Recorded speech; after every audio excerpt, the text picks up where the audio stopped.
Fala pessoal, Weekly 143 e dessa vez, né, já que nas duas últimas eu não pude participar, eu tô sozinho, né? Tô aqui num novo ambiente, vamos lá para Weekly número 143. Várias coisas legais aconteceram essa semana. Vamos lá!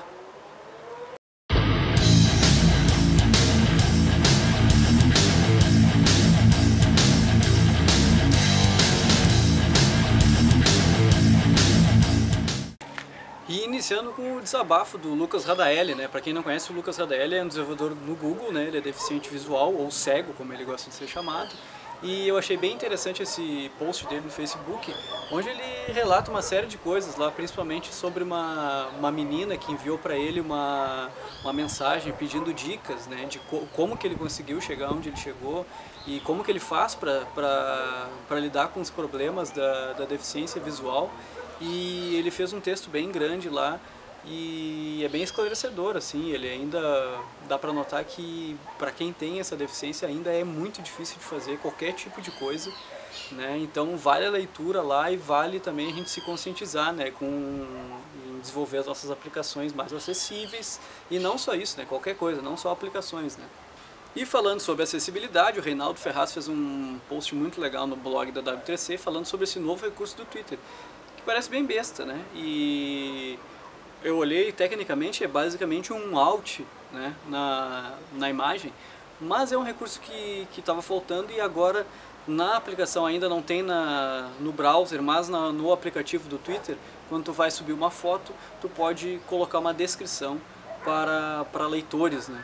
Então isso é bem legal, porque quem tem deficiência visual, quando está vendo o Twitter, também vai conseguir ver uma descrição da imagem. Então vocês podem habilitar isso nas configurações do Twitter, né, do aplicativo do Twitter, habilitem essa opção, que toda vez que vocês forem subir uma imagem, vocês podem clicar num botãozinho que fica na imagem para colocar a descrição da imagem, né? É um trabalho simples que também depende da gente fazendo isso, né, mas é bem importante. E temos uma nova versão, uma tech preview do Safari, com várias novidades relacionadas a CSS, novas APIs e várias funcionalidades da S6, né, do novo JavaScript. E também temos a nova versão do Meteor, a versão 1.3, que também traz várias novidades relacionadas a ES6. E o que aconteceu com o React Router?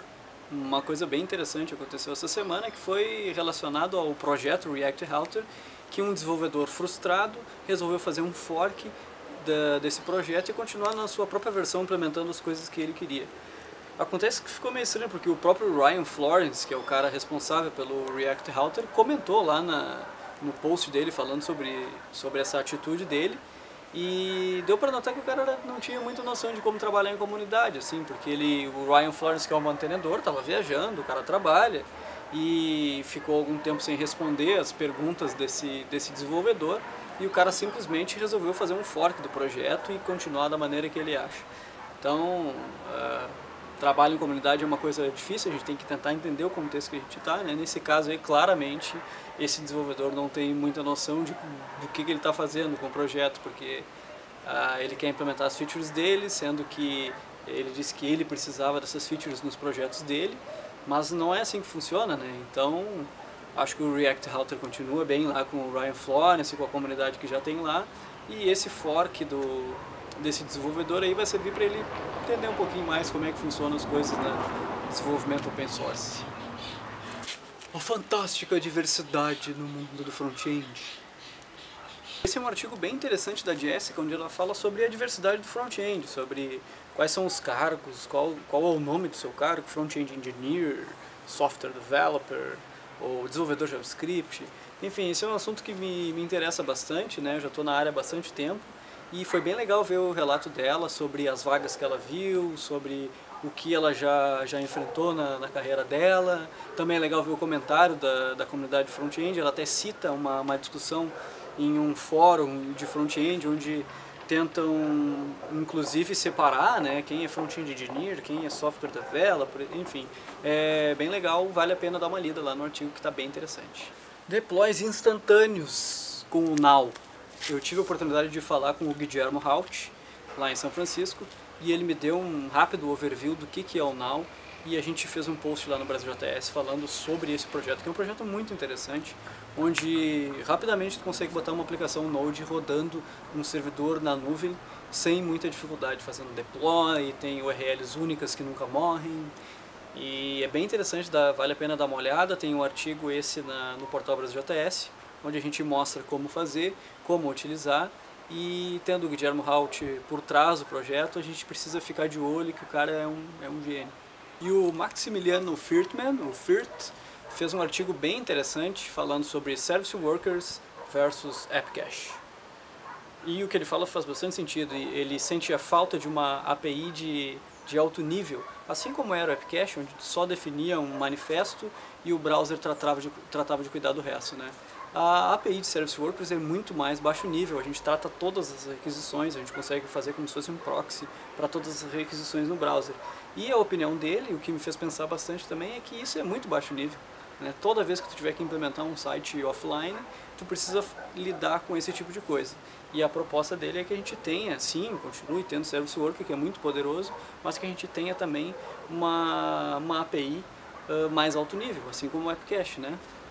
Não usando as coisas que o AppCache usava, porque todo mundo sabe que o AppCache não funcionou e foi uma API terrível. Mas é bem interessante, eu consegui ver que o Jake Archibald, que é um dos responsáveis pela API de Service Worker, respondeu ao Firtman. E enfim, é bom sempre que a comunidade está olhando para essas novas APIs, porque somos nós que vamos usar, né?